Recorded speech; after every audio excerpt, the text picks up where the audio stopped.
si vous voulez, on va poursuivre avec la seconde table ronde, qui est donc un regard de bibliothécaire, libraire et professeur documentaliste. Alors, il n'y en a qu'une, professeur documentaliste, on s'est dit que c'était assez représenté. La première question, c'est la même que tout à l'heure. Qui êtes-vous ?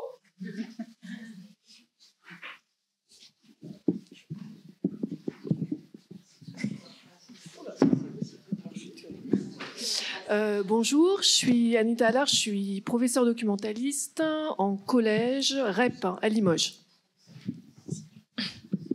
Bonjour, je suis Claire Edin-Vigneault, je gère le rayon jeunesse à Pages et Plumes.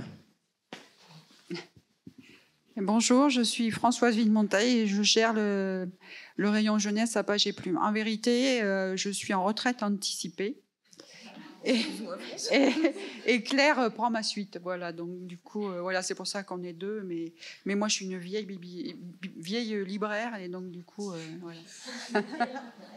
j'ai plein d'expérience, enfin, je crois. Oui, regarde, j'en ai un.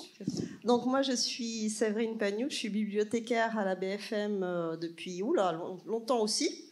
Alors, j'ai travaillé pendant des années au service jeunesse du centre-ville et depuis 3 ans, je suis dans une petite bibliothèque de quartier. Mais bientôt, vous allez me voir revenir en jeunesse, en centre-ville, avec Maryse.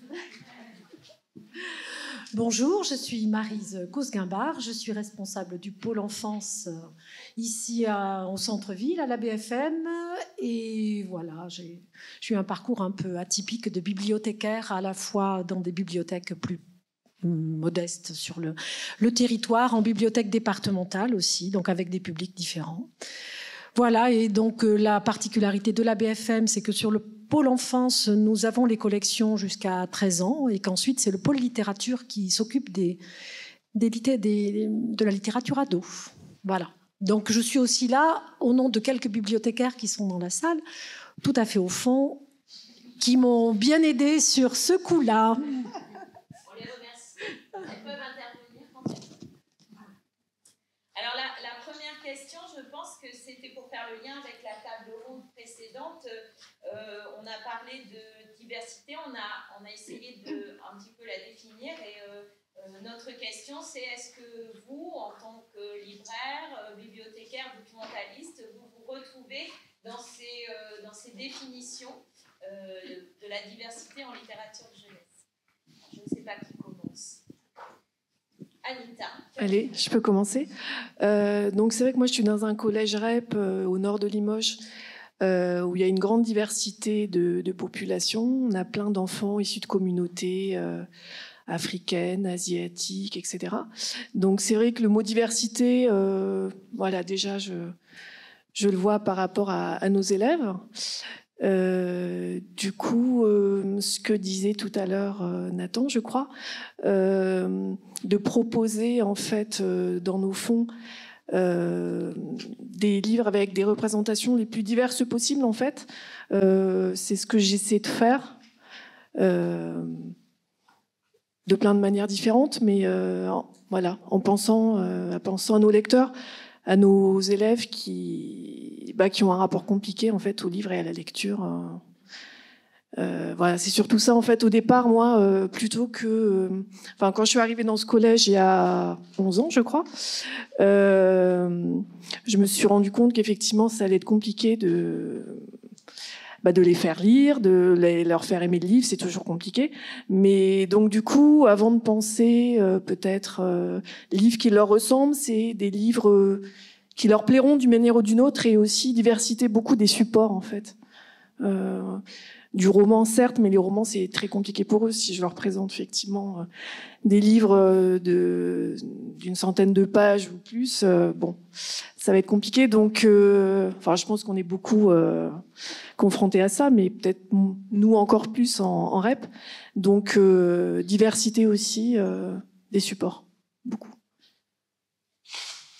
Les libraires peut-être alors, je sais pas. Alors, en tant que libraire, la diversité, déjà la diversité du choix qu'on peut nous proposer, c'est-à-dire les maisons d'édition, parce que je ne sais pas si vous imaginez la quantité Alors,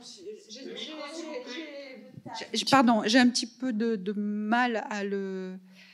Parce que du coup, on ne vend pas que de la littérature adolescente. On vend aussi de la petite enfance, donc à l'adolescence. Alors, chiffrer juste l'ado, je ne l'ai pas cherché particulièrement, mais je pense qu'on peut arriver sur une année... J'en ai aucune idée. Non, mais je sais pas. Moi, je pense que c'est...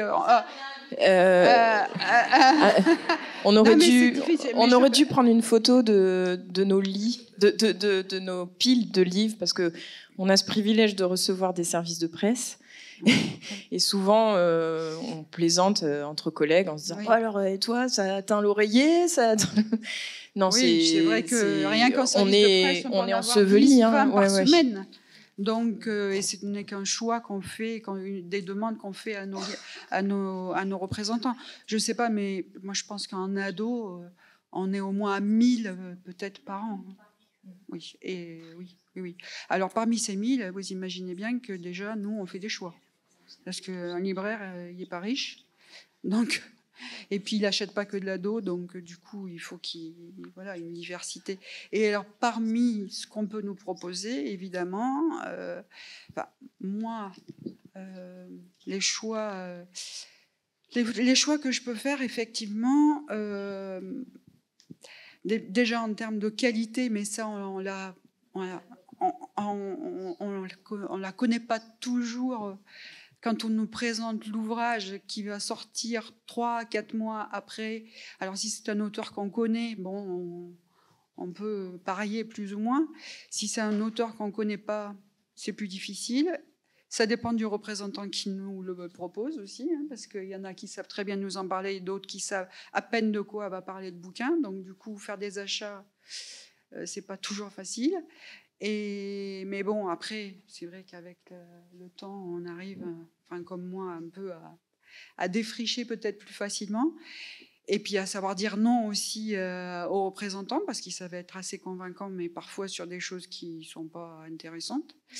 Et donc, du coup, cette difficulté, oui, c'est une grosse difficulté, ça, parce qu'encore une fois, le budget de la librairie n'est pas extensible. Donc, et voilà. Sur le choix sur le sens du mot diversité, pour vous, en librairie, qu'est-ce que ça recouvre, le mot diversité Est-ce que c'est exactement ce qui a été évoqué tout à l'heure par Nathan et Delphine dans les thématiques, par exemple, quand vous faites vos choix dans ces piles de livres? C'est un peu ce que dit Françoise. On va se raccrocher à des noms d'auteurs, à des maisons d'édition.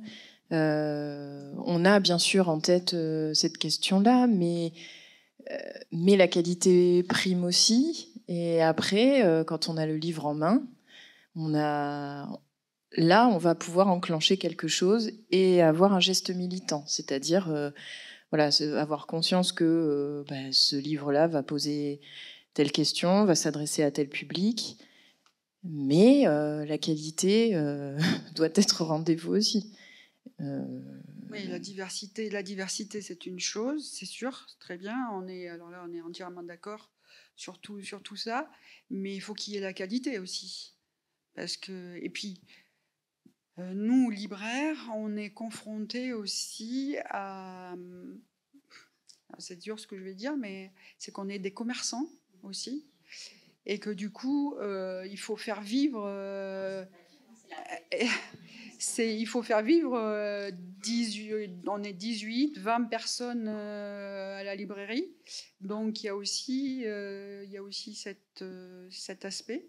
Donc, du coup, on est obligé de jongler avec la demande récurrente de nos clients. Et puis, nous, ce qu'on voudrait faire passer, ce qu'on essaie de faire passer par nos notules, par les discussions qu'on peut avoir. Et puis, en plus... aussi, on est confronté. C'est les parents aussi, parce qu'on n'a pas forcément les ados en face de nous. C'est aussi les parents qui sont là pour faire les achats. Et c'est vrai que des fois, en présentant des bouquins qui nous plaisent et qui justement la diversité qu'ils peuvent apporter, c'est pas toujours c'est pas toujours ce que les parents attendent. Vas-y. Non, ne dis pas tout parce qu'il faut qu'on en ait sous la peine après. Donc, alors, toujours sur le sens du mot diversité, pour faire le lien avec la table ronde d'avant, est-ce que vous vous reconnaissez dans les définitions abordées, dans les évocations de différentes thématiques, et est-ce que vous pouvez bien nous livrer votre expérience de bibliothécaire? Pour tout vous dire, en fait, quand on m'a proposé de participer à cette table ronde, je me suis demandé déjà à quoi servait le livre. Donc voilà, et qu'est-ce qu'il doit représenter. Donc je suis partie de mon expérience de petite enfance. Le livre, il sert à plein de trucs, à croquer, à manipuler, etc. Mais arrivé à l'adolescence, à quoi il sert un livre ? Il faut savoir garder beaucoup d'humilité. J'ai regardé les derniers tableaux de prêt de livres les plus consommés en bibliothèque chez nous. Alors d'abord, il y a les mangas. Après, il y a les mangas.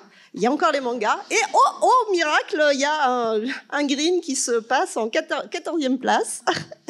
Donc, je pense que nous, en termes de bibliothécaires, il faut qu'on ait toujours à cœur, là je retrouve le mot militant, mais à cœur de proposer des ouvrages qui touchent nos publics. Donc ça passe d'abord par les albums où effectivement on va retrouver des couvertures avec des personnages noirs, avec des personnages blancs, avec des petites filles, avec des petits garçons. Et il faut qu'on retrouve cette variété au fur et à mesure de la découverte du livre, au fur et à mesure de l'âge de l'enfant. Et en fait, pour tout vous dire aussi, diversité, c'est un grand mot, on peut utiliser variété. Mais je me suis appuyée sur la notion de biodiversité qui, pour moi, représente bien la diversité dans la littérature. C'est-à-dire que c'est un ensemble d'êtres vivants, un ensemble d'écosystèmes et les interactions entre elles. Pour moi, la littérature, elle doit faire ça. Le lecteur, il doit pouvoir découvrir, faire des pas de côté. Alors, effectivement, par exemple, moi, je suis blanche, hétérosexuelle, mais je suis tellement curieuse, les ados sont curieux aussi, qu'on va franchir des frontières grâce au livre et on va découvrir la vie de quelqu'un qu'on ne connaîtrait pas forcément dans notre milieu social, hein, parce que voilà, on est entouré de ceux qui nous ressemblent aussi, faut le dire. Et je pense que grâce à la littérature adolescente, on va vers l'inconnu. Alors on peut trouver des effets miroirs, comme le disait Nathan tout à l'heure, mais ce pas de côté, je pense qu'il est essentiel à l'heure actuelle pour comprendre l'autre et ne pas se faire des stéréotypes, lutter contre les stéréotypes. C'est ça aussi notre engagement. Maintenant, je passe le mot à Maryse.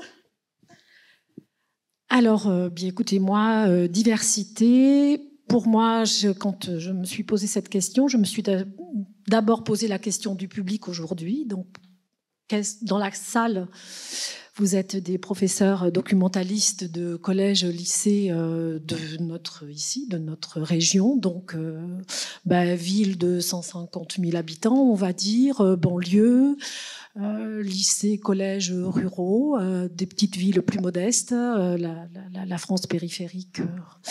Voilà, donc pour nous, la diversité, effectivement, c'est tout ce qu'on a vu ce matin avec Nathan et puis Delphine, mais c'est donc où là on parlait plutôt effectivement de cultures différentes, de genres différents, mais chez nous aussi c'est le milieu culturel, le milieu rural, la pauvreté. Le milieu industriel, enfin je ne sais pas, on a tellement de diversité, ça ne peut pas, chez nous, voilà, mais comme ailleurs, hein, c'est le monde, enfin, c'est la vie, quoi. Dans la littérature jeunesse, je pense, et dans nos fonds de bibliothèque, il faudrait qu'on puisse retrouver tout ça. Et aujourd'hui, je pense qu'il y a des pans entiers qui ne sont pas représentés. Et le milieu agricole pauvre, avec les suicides, je suis pas sûre qu'aujourd'hui en littérature jeunesse on l'est. Et je pense que on peut être confronté à ça, par exemple. Alors, c'est un côté. Après, dans nos bibliothèques, il y a notre environnement et il faudrait que les adolescents et les préadolescents puissent s'y retrouver, mais il faut aussi qu'ils découvrent le monde et donc les autres cultures, les autres environnements. Donc tout ça, c'est une complémentarité. La diversité, j'avais noté évidemment filles, garçons, LGBT, personnes racisées, le handicap. Voilà, donc nous avons ici à la grossophobie, enfin voilà, tout ce qui touche nos jeunes. Et nous avons dans nos collections, les collections de langue étrangère, par exemple, qui peuvent, c'est déjà une première réponse. Et puis tous les lire autrement, ce que nous ici nous appelons lire autrement, pour aussi tous les porteurs de handicap, les 10, enfin voilà, tout ça. Voilà, c'est très vaste. Merci. Alors, une deuxième question. Vous êtes là pour livrer vos expériences professionnelles plus personnelles, on va dire, chacune. Comment vous faites vraiment pour faire entrer la diversité dans les librairies, donc dans le CDI, dans la bibliothèque? Quelles sont vraiment vos pratiques? Est-ce que vous avez des stratégies? Comment vous, entre guillemets, alors pour les libraires, c'est vrai, vendez un livre, mais pour les documentalistes et les bibliothécaires, vis-à-vis d'un lectorat, est-ce que vous avez des demandes particulières? Comment vous faites proposer cette diversité aux lecteurs? On peut peut-être changer l'ordre, on n'est pas obligé de... Et juste un point, comme tout à l'heure, ça peut être interactif. Donc moi, je suis préposée au micro de la salle. J'aimerais bien avoir des petits trucs à faire. Non, mais sinon, je me sens un peu seule là avec mon micro. Donc n'hésitez pas à réagir aussi au fur et à mesure et à lever la main si vous voulez le micro, ça sera super. On a évoqué aussi comment vous imposez vos choix, par exemple en librairie, en bibliothèque, dans les CDI, peut-être. Est-ce que vous avez des contraintes, par exemple? On peut évoquer tous ces aspects-là. Je ne sais pas. Voilà.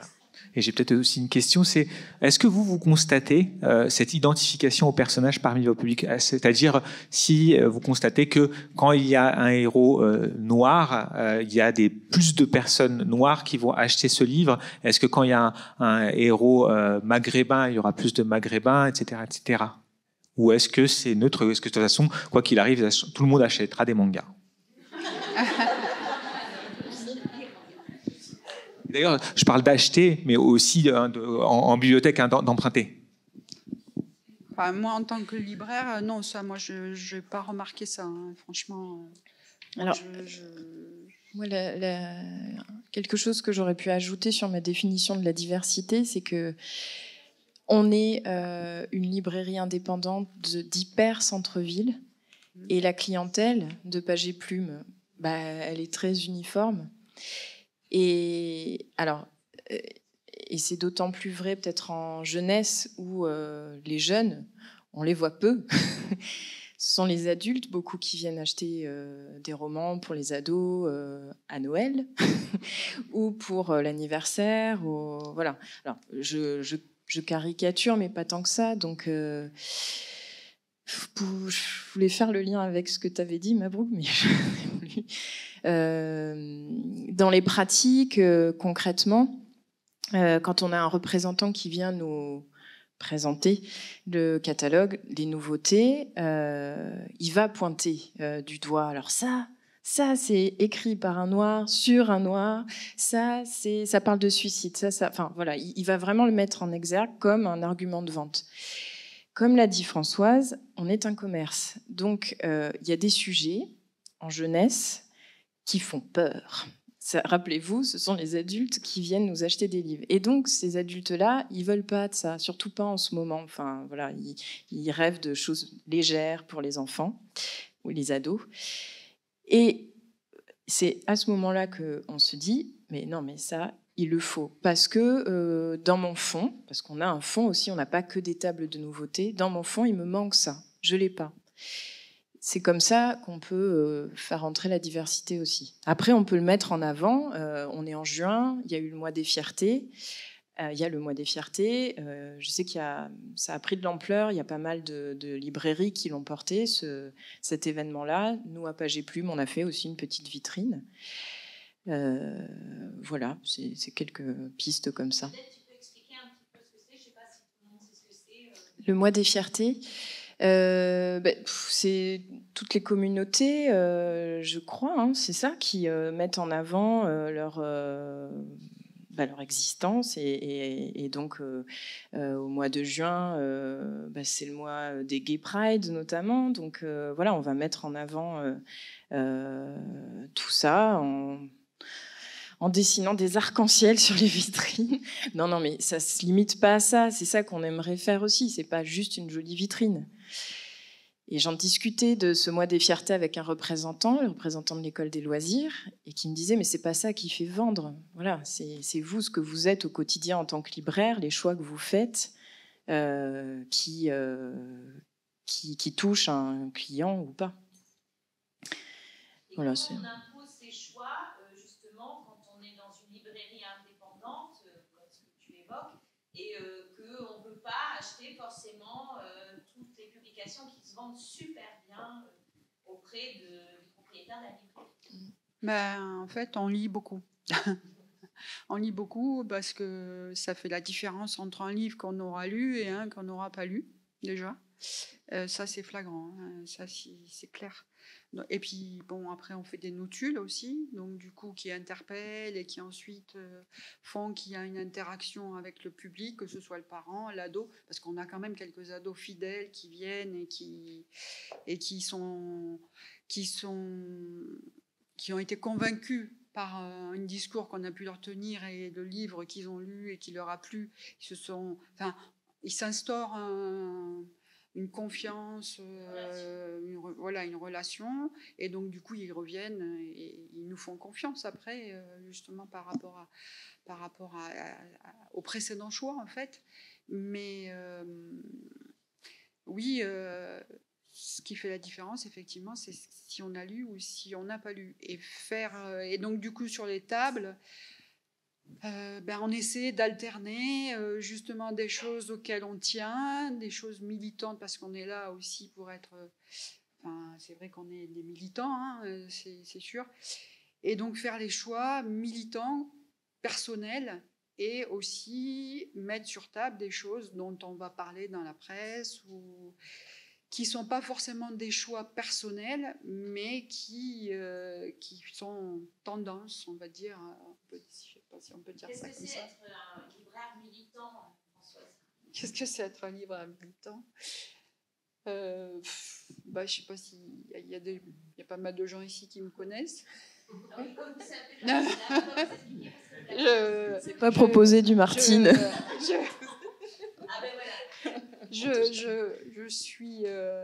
J'espère être assez convaincante quand j'ai lu quelque chose, parfois un peu déroutante, je sais.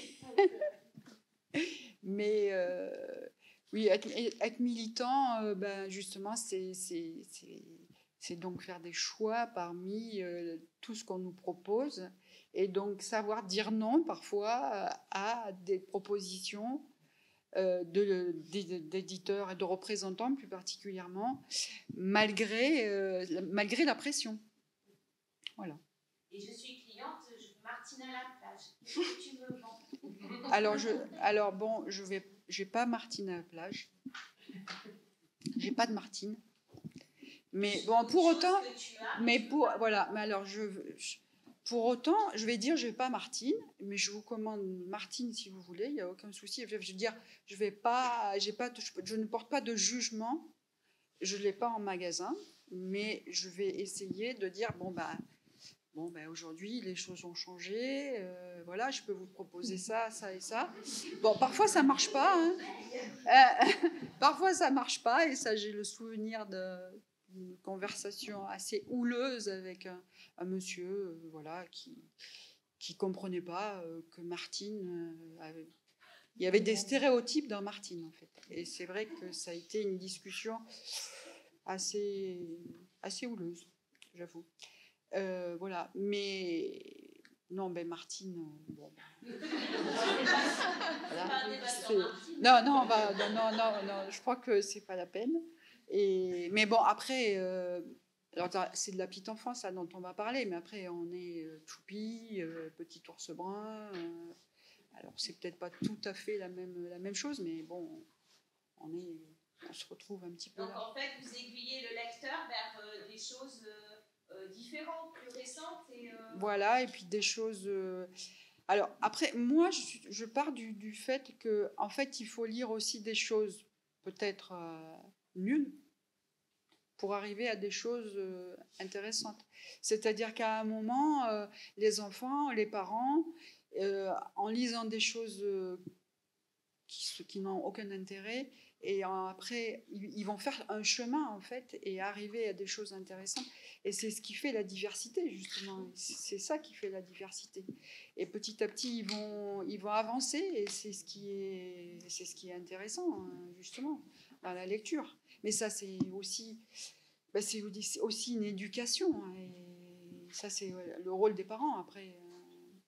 Ou des professeurs documentalistes, par Évidemment. exemple, et des bibliothécaires. Évidemment. Qui voudraient bien répondre à Françoise sur cette idée. Peut-être qu'il faut lire des choses un peu moins bien pour apprécier des choses meilleures. Alors, c'était pas juste par rapport à ce que disait Françoise, juste avant l'idée d'essayer de vendre quelque chose, vendre dans le côté proposé. J'ai le souvenir, pour avoir une petite expérience en librairie, d'une vente où on avait essayé de porter un texte de talent haut et à une réflexion, comment dire, la présentation de l'ouvrage, c'était à la demande d'un parent, d'une maman qui voulait un ouvrage pour son adolescente. Quelqu'un ici va se reconnaître autour de cette table. Et la proposition intéressait bien la maman, mais quand pour ne pas nommer, c'est Claire, a dit les deux protagonistes sont homosexuels, je pense que c'était ça. La personne c'est parti un peu en vrille. Voilà. En fait, je sais, je refais plus c'est cette. Le titre, je refais plus cette erreur. Hein. Je suis pas libraire depuis très longtemps. Et en racontant, c'était Le Renard et la Couronne, en racontant de Yann Fastier. Le récit, en résumant à la maman qui avait une ado de 14 ans, je mentionne le fait qu'il y a une histoire d'amour entre deux femmes. Et là, j'aurais dû le sentir qu'il y avait... mais ça, toute sa haine s'est déversée. C'est-à-dire qu'on est vraiment tombé sur quelqu'un qui avait des idées très, très arrêtées. Et de cette histoire-là, maintenant, je ne mentionne même plus. Et en même temps, il y en a pas besoin, en fait. C'est ce qu'on dit. Ça devrait être tellement naturel. Mais quand je propose un album pour un plus petit, je dis l'enfant, je dis pas la petite fille, le petit garçon. C'est vrai que c'est des réflexes maintenant que j'ai pris, parce que c'est un petit combat qu'on mène au quotidien sur du conseil comme ça. C'est pas du mensonge par omission, mais un peu quand même. Quand on vous demande un album sur les princesses, vous allez prendre un malin plaisir à aller dégommer le truc et aller chercher le livre qui va, au contraire, abattre les stéréotypes. Et les princesses ne sont plus ce qu'elles étaient. Non, c'est vrai qu'on... Oui, c'est princesses... C'est l'enfer. C'est l'enfer au quotidien. Ah, mais vraiment. Moi, je sais plus. Non, mais moi, je sais plus. Je sais plus. Non, mais. Je sais même plus quoi proposer, quoi, en fait. Mais heureusement, c'est vrai que c'est un sujet. Je pensais à. Quand vous parliez de votre travail sur la représentation de la femme, c'est quelque chose qui est très médiatisé en ce moment, et on a quand même de moins en moins, sauf certaines maisons d'édition, certains... Il y a quand même des choses qui passent, hein, et des fois qui sont très maladroites d'ailleurs. C'est-à-dire que vous avez des maisons d'édition dont on sait pourtant qu'elles vont traiter le sujet normalement bien, et en fait c'est maladroit et ça tombe à plat. Tous les discours précédents sur le fait de relire peut-être les choses avec une activité particulière. Et puis, savoir s'adapter à la personne, mais en bibliothèque ou dans les CDI, on a ça aussi. C'est-à-dire, voilà, on connaît son public ou pas. C'est ça qui est compliqué des fois. Et on va lui proposer telle ou telle chose. Et, alors, des fois, on commence là, et puis petit à petit, allez, choupi. Mais bon, c'est ça. Il en faut aussi. Oui. Est-ce que tu nous dirais justement sur cette façon de faire, ce qui a été évoqué là, les demandes par exemple des élèves, comment tu y réponds, est-ce que tu vends du choupi? Bon, je suis en collège quand même, donc quoique, mais ouais. Oui. Bah, j'ai essayé de me rappeler. Je me souviens pas d'avoir eu de demande d'élèves qui me demandaient je veux un livre avec un personnage qui me ressemble. Ou... Je pense pas. Après, c'est moi parfois qui connais un peu l'élève et parfois il me demande ouais j'aimerais bien un livre. Bon, c'est plus vague, c'est un livre, c'est vrai, des fois un livre qui parle des ados, une histoire d'amour, des choses comme ça. Donc là, voilà, c'est moi qui leur propose différents titres. Voilà, si je connais un petit peu l'élève, voilà, j'oriente. Et effectivement, ça peut être des romans un peu miroirs. Mais pas forcément. Je pensais à une fille qui a lu 2 fois justement le roman, c'était Crime ou mon frère de Mabouk Rachedi. Et c'est rigolo parce qu'elle l'a lu une fois, je l'avais proposé une première fois, c'était peut-être l'année dernière. Et puis elle est revenue il y a, je sais pas, juste avant votre venue, c'était un hasard. Hein. Oui, c'est la fameuse Lila. Elle s'appelle Lila, et effectivement, un des personnages du roman, c'est Lila. Donc je pense qu'effectivement, elle s'est identifiée, puis elle aussi est d'origine maghrébine, donc voilà, il y a eu, je pense, ce phénomène-là. Donc elle l'a relu une 2e fois, et je lui dis mais c'est super parce que figure-toi que l'auteur vient à Limoges demain. C'était dans le cadre du prix Passerelle. Donc je lui ai dit essaie de voir Page et Plume, est-ce que tu vois où c'est, etc. Donc bon, finalement elle n'est pas venue. J'ai demandé à Monsieur Rachedi, elle n'était pas venue, mais du coup je me suis dit allez, là c'était vraiment un signe, donc j'ai demandé à Monsieur Rachedi de faire une jolie dédicace pour Lila, donc je l'ai offert à Lila, qui était contente, mais bon, c'est quelqu'un d'assez réservé, elle m'a pas trop rien dit, mais voilà, après voilà, c'est des choses comme ça. Ce que j'essaie de faire aussi, c'est c'est pas que j'essaie de le faire, je me suis rendu compte qu'il y a des élèves parfois qui viennent avec des livres de la maison et puis qui veulent me le donner, le donner au CDI. Donc c'est pas des livres que j'aurais achetés, hein, c'est des choses de Disney ou autres, mais je dis jamais non. Et l'autre jour, il y a un élève qui m'a amené un livre, je sais plus ce que c'est, mais c'était un truc dans ce goût-là, et je sentais que c'était vraiment c'était important pour lui de me donner ça. Donc je me suis dit allez, je joue le jeu à fond, donc je l'ai enregistré, j'ai découvert, je l'ai mis en exposition.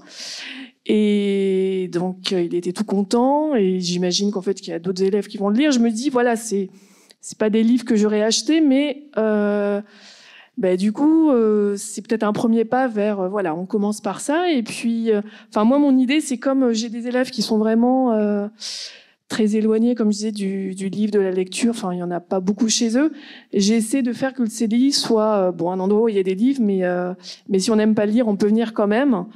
Et on peut lire des livres, comme ceux que l'élève a apportés. Et avec évidemment l'idée derrière la tête que après je peux peut-être proposer autre chose. Et voilà. Quelle stratégie. Voilà, c'est ça. Est-ce que il y a une question là-bas. C'est trop bien. Je suis en train de me poser l'idée dans la diversité par rapport aux âges aussi. Et moi, je suis en collège. Donc, je suis en collège donc de la 6e à la 3e. Et là, donc récemment, j'ai acheté 2 mangas donc à Page et Plume. Et justement, en achetant ces livres, donc on m'a dit plutôt niveau 4e, 3e. Donc, je les ai pris, je les ai lus, je les ai exposés pour l'instant. Et donc, j'ai plein d'élèves de 6e qui le connaissent déjà, qui l'ont lu, etc. Et je suis en train, avec tous les mangas donc, que je découvre depuis quelques années maintenant, j'en lis pas mal. C'est souvent des suggestions d'élèves. Pour la diversité, j'ai une boîte à suggestions.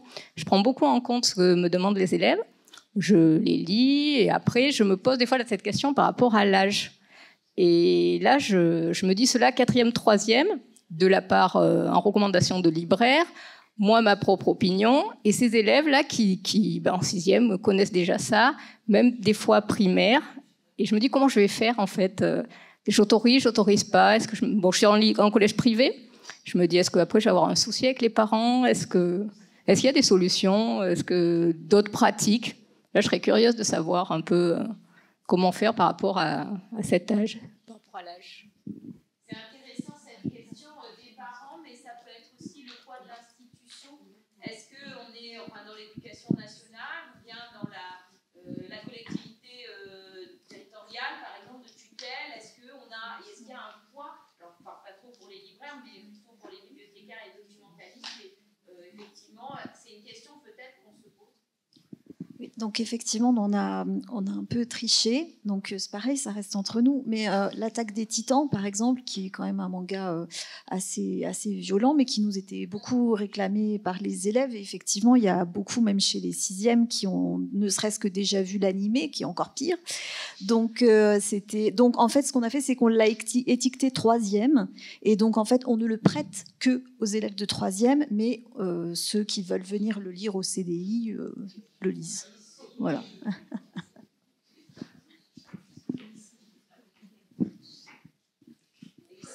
Comment vous pratiquez la bibliothèque? D'abord, il faut se faire confiance et puis il faut savoir lire les livres.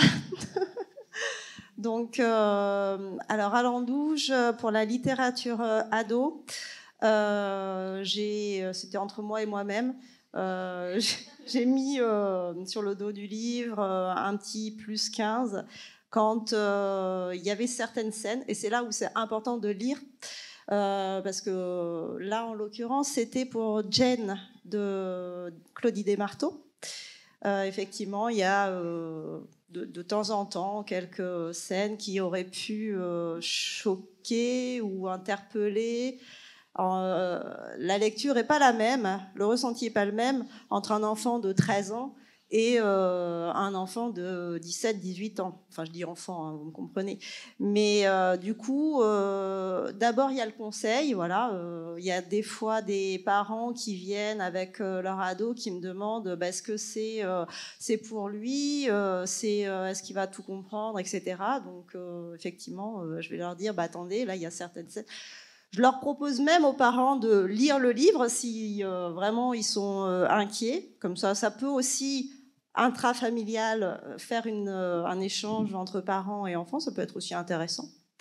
Et voilà, c'est juste ce petit signe, ce petit logo que je me suis permis de mettre parce qu'effectivement, on peut parler d'amour de 0 à 100 ans, sauf que la manière d'introduire le sujet ne sera pas la même si on traite de l'amour pour des tout-petits et pour des ados. Je pense notamment à la collection dont on parlait avec ma collègue Martine ce matin de chez Thierry Magnier, L'Ardeur. Voilà, là, c'est un type de collection où il faut vraiment savoir à qui ça s'adresse. Donc on ne va pas mettre dans les mains de quelqu'un de 12 ans ce type de livre. Après, je pense qu'on est des professionnels, donc il faut d'abord se faire confiance.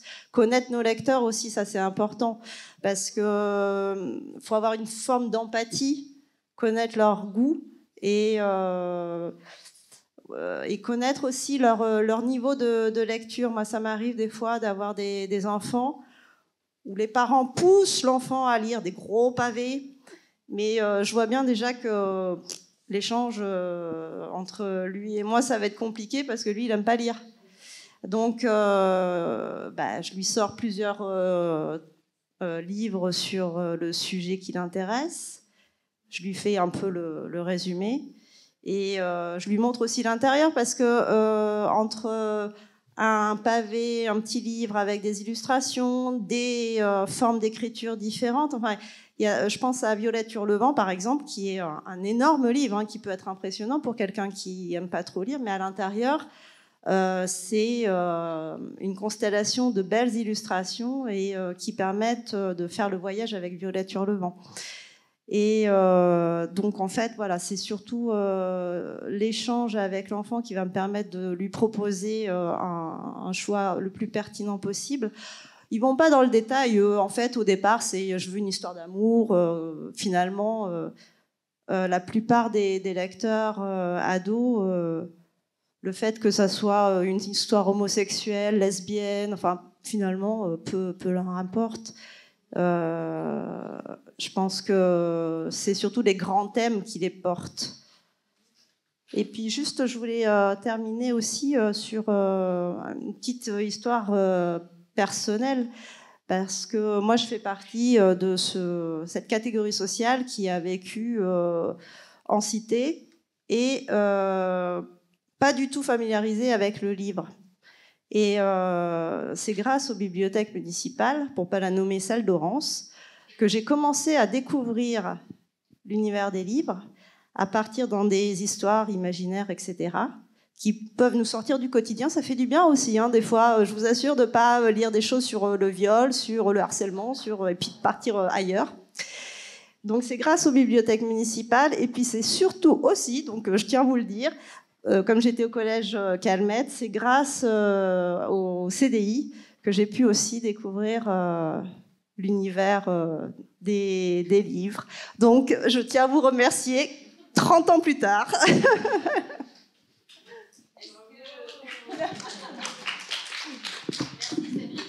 Cette reconnaissance.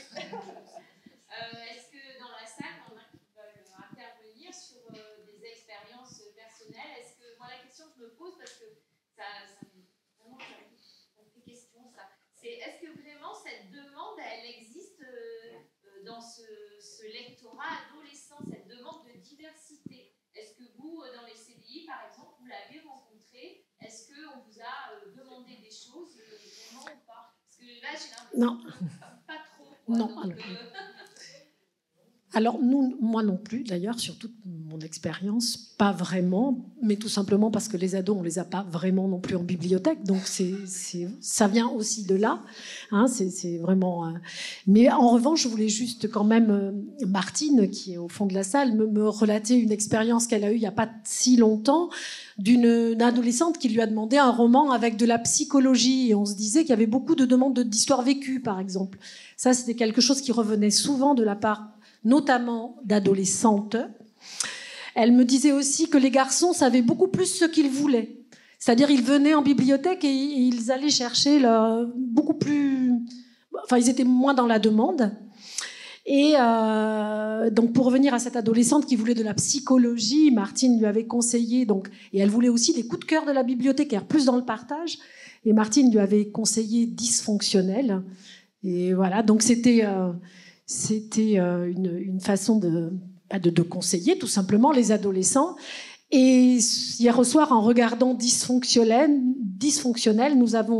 j'ai fait remarquer à Martine que le livre est annoté. Donc la jeune femme qui a dû lire Dysfonctionnel en dernier à la BFM a dû vivre les choses soit difficilement, enfin c'est ce que moi j'en relate, parce qu'elle a carrément biffé beaucoup de voilà, il y a du blanco un peu partout et de la réécriture.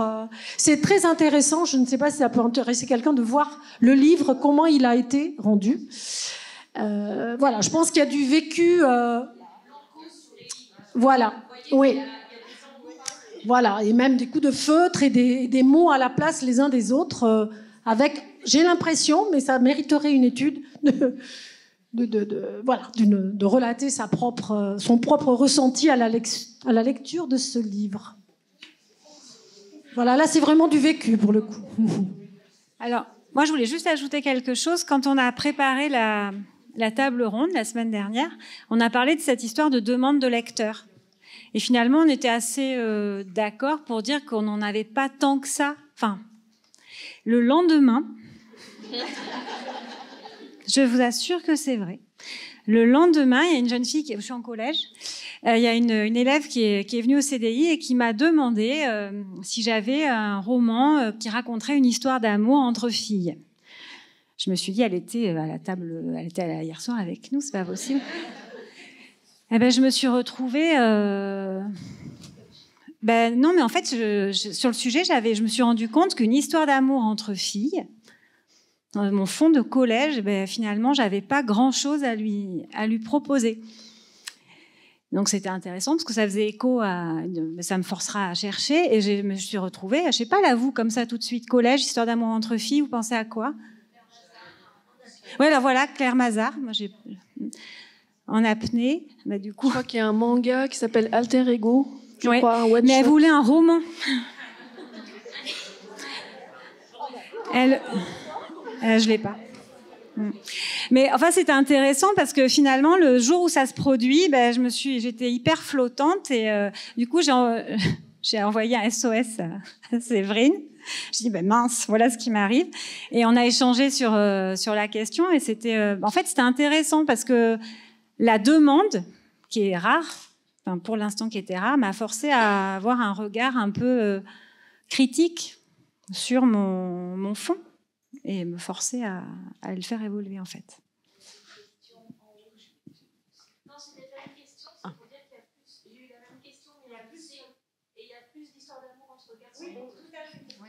Entre garçons, j'avais décidé le vœu des... Bon, après, il y a le Coran Beat qui vient de sortir, là, le sortir du placard, il y a Vers le vrai d'Anne Noyer aussi. Enfin, il y a des choses. En fait, il y en a, en fait, il n'y en a pas. Mais je me suis rendu compte que mon fond n'était pas très clair. Oui, juste pour rejoindre tout ce qui se dit, je trouve que la seule demande vraiment explicite de la part des lecteurs, c'est en ce moment, parce que ça questionne beaucoup la génération là, qui monte, c'est la question du genre. Donc là, par contre, moi, j'ai des demandes explicites sur le genre, la sexualité. Voilà, c'est la seule chose qui ressort, parce qu'après, dans la diversité, je ne suis pas sûre qu'il y ait d'autres demandes. Moi, je partage ça. En lycée pro, depuis 3 ans, j'ai d'énormes demandes sur la transgenre, la transidentité. Et les élèves abondent en fait aussi les coups de cœur, vous devez acheter ça, madame, vous devez acheter ça, donc j'achète, je dis. Donc ça, c'est intéressant aussi j'aime beaucoup aussi, comme tout le monde, hein, j'imagine, acheter ce que les élèves demandent. Et en plus, ça tombe évidemment sur ce...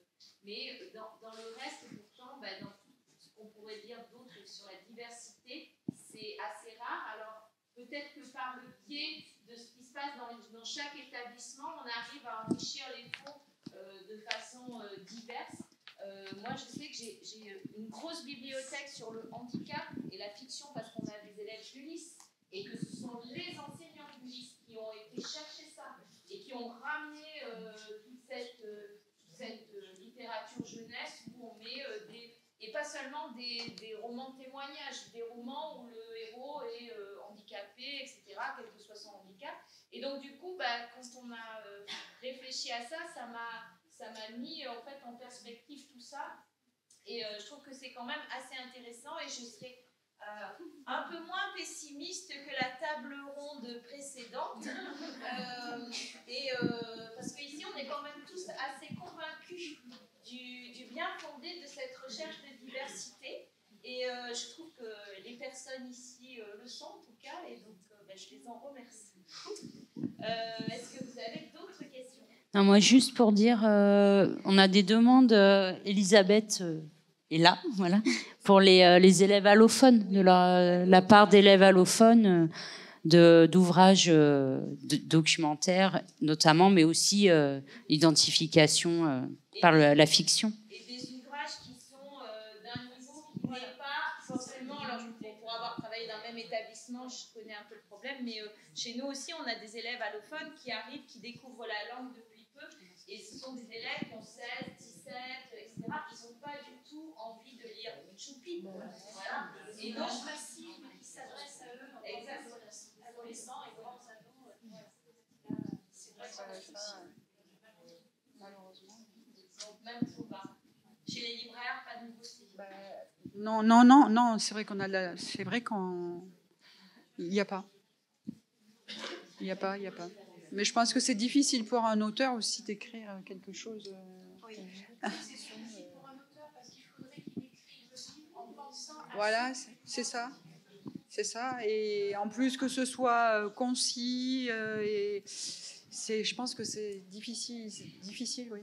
Après, on avait Martine, qui n'est pas là, avait développé... avait développé un fonds d'albums pour adolescents, et justement dont le texte était assez court, et je pense que ça c'est une bonne méthode finalement pour les allophones, d'avoir un texte dans la langue du pays qui les accueille, et voilà, des illustrations, et surtout que ces albums adolescents traitent de sujets parfois difficiles. Je me souviens d'un album de Rascal notamment. Enfin, moi, il y a d'autres auteurs comme ça qui... Alors là, c'est absolument pas vendeur, parce qu'il y a très peu de personnes qui les lisent. Mais je sais pas, les François Roca, tu les classerais dans ce type de... Ouais, voilà. Donc, on est à la limite entre la littérature adolescente et l'album... comme objet. De toute façon, l'album pour les plus grands, on va dire, où il y a des choses magnifiques, c'est difficile justement de le faire passer auprès des grands, alors que c'est dommage justement parce que souvent il y a de très belles choses et des textes qui peuvent encore s'adresser à des ados et qui malheureusement ne sont pas lus, même pas regardés par cette tranche d'âge, alors qu'ils mériteraient justement d'être... C'est un type de livre qui s'est développé, je crois, chez les anglo-saxons, mais le problème, c'est qu'en France, on a pris le mot album, qui est vraiment connoté petite enfance, alors qu'il y a une ressource... qu'il y a des choses magnifiques, et... Oui, c'est vrai que... Oui, ça garde cette identité petite enfance. C'est très dommage. Mais, ouais. Il va falloir qu'on avance. Je suis désolée d'être aussi directive. Donc, pour finir cette table ronde, j'aimerais que l'on parle un petit peu de la rencontre qui a eu lieu entre les bibliothécaires et les professeurs documentalistes. Et Séverine, elle va encore prendre la parole, puis nous expliquer un peu son projet. Alors, on avait projeté de vous montrer un petit bout de la vidéo, mais comme on est vraiment en retard, moi je vous propose que vous alliez la voir seule. C'est pas dur, c'est sur le site de la BFM, hein, et donc ça s'appelle La Voix des Docs. Et Séverine, si tu veux nous expliquer un petit peu la démarche et le projet. Alors la genèse, pour faire court, c'est qu'à la BFM, depuis plusieurs années, on enregistre des coups de cœur que vous pouvez voir sur Internet via YouTube. Et je me disais que comme j'adore travailler en transversalité, donc que ce soit au sein de la BFM ou avec d'autres partenaires, je me disais que ça pourrait être intéressant de sortir les collections de la bibliothèque par le biais des coups de cœur, grâce à Internet. Donc du coup, j'ai contacté, d'abord j'ai fait part du projet à la responsable du pôle littérature qui dit OK. Et puis après, j'ai contacté les documentalistes que je connaissais un peu. et je savais que, bon, a priori, elles seraient partantes. Et donc cette première vidéo a traité de la diversité. C'est un condensé de ce qu'on aurait pu vous dire ce matin. Et donc en fait, c'est des expériences croisées, des coups de cœur de documentalistes, et qui, j'espère, fera le chemin jusque dans vos collèges, jusque dans les maisons, qui donnera envie aussi de lire. Parce que c'est fantastique de lire, c'est pas pour rien que la lecture est moi je dirais un bien national. C'est un premier épisode, mais normalement, si vous êtes partante, enfin moi j'accueille tout le monde, hein, bon, on peut pas être 30 non plus, mais la prochaine session serait sur le thème de l'humour, du rire. La fameuse question, peut-on rire de tout et avec qui ? Donc voilà, ça sera encore un enregistrement. Après, moi, de mon côté, l'expérience s'est très bien passée. J'ai offert le café, les documentalistes étaient contentes. Il n'y avait que des femmes, hein. Là pour le coup, on a été vraiment dans la... Ouais, voilà, c'est ça. Si, non, en fait, non, celui qui était derrière la caméra, notre homme de prestation, voilà, c'est ça. Donc voilà, on va essayer de construire un nouvel échange sur le thème du rire. Et puis après, On pourra développer d'autres choses parce qu'en fait, l'avantage, c'est je crois qu'on est tous passionnés par notre métier ici.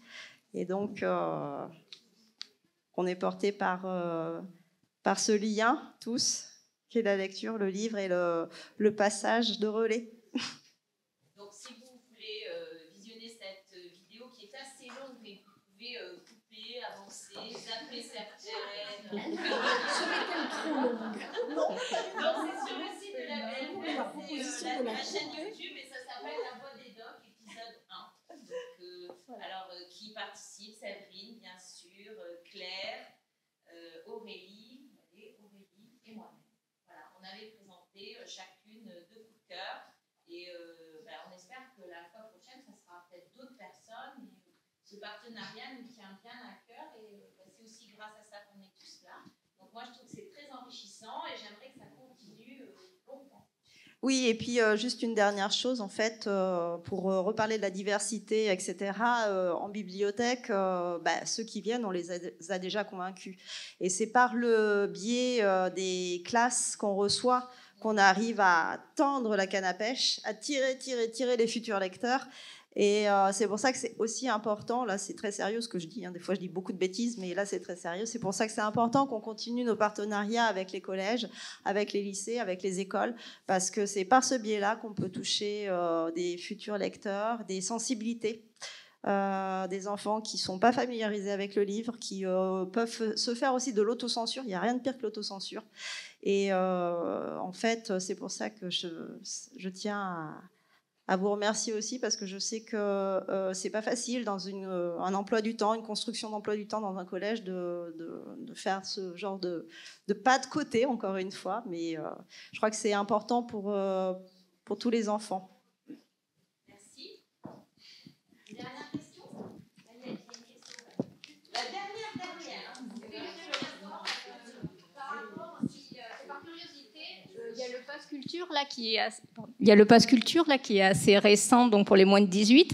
Et je voulais savoir si en librairie là depuis janvier, comme c'est pas les ados qui viennent, est-ce que justement vous avez vu ce petit changement? Est-ce qu'ils sont venus utiliser ce pass? Et donc peut-être c'est une autre façon aussi de les attirer. C'est bien les ados qui viennent, mais ils achètent que du manga. C'est ça. Il a été rebaptisé le pass manga en fait, le pass culture. Mais ils lisent. Voilà. D'accord. Moi, je voulais juste rebondir sur ce qu'a dit Séverine juste avant. Nous, en librairie, on reçoit aussi des établissements qui viennent avec des élèves en petits groupes et souvent des enfants qui ne sont jamais venus en librairie. Et moi, je suis toujours très, très, très, très émue par leur comportement et je suis parfois même au bord des larmes parce qu'il y en a qui viennent pour la première fois en librairie et qui sont, je ne sais pas comment, c'est vraiment pour moi des moments d'une intense,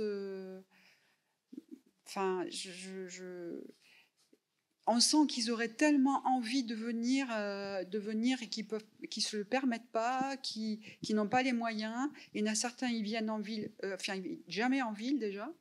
Et donc du coup, c'est une expédition. Et ils arrivent là, ils sont émerveillés comme des enfants, comme c'est Noël pour eux. Et ils ont tellement envie de s'acheter des choses, et on sent qu'ils n'ont pas les moyens et on est complètement désarmés par rapport à ça. Et donc, du coup, merci aux documentalistes, du coup. Et aux bibliothécaires. Voilà, parce que du coup, c'est ouvert. Et on espère que justement, ils pourront revenir. Et moi, je les pousse. Je suis libraire, je suis là pour vendre des livres, mais quand ils viennent, je leur dis, mais allez en bibliothèque. Mais c'est même quelque chose parfois qui ne s'autorise pas non plus. J'en ai bien peur. J'en ai bien peur. Et c'est un déchirement, quoi. C'est un déchirement souvent. Mais j'espère que parfois ça a fonctionné. Oui, bien évidemment, nous avons la chance que ce soit gratuit en bibliothèque, hein, donc tout le monde peut venir aussi, peut lire sur place, avoir une carte, c'est quand même relativement facile ici sur Limoges. Donc bien sûr que nous avons cette chance-là et qu'on espère que ça va rester comme ça très longtemps, et ça va rester comme ça très longtemps. C'est une vraie chance, y compris pour la diversité, parce que c'est vrai qu'il y a des manques, c'est vrai que on compte beaucoup sur le monde de l'édition pour compléter ces manques, mais quand même, nous avons beaucoup de chance. Il y a quand même énormément de choses. Voilà, si nous sommes là pour les aider, s'ils veulent trouver tout seuls, et vous êtes là, et enfin voilà, faut quand même pas non plus être désespéré. On a beaucoup de choses. On n'est pas désespéré. Par contre, on est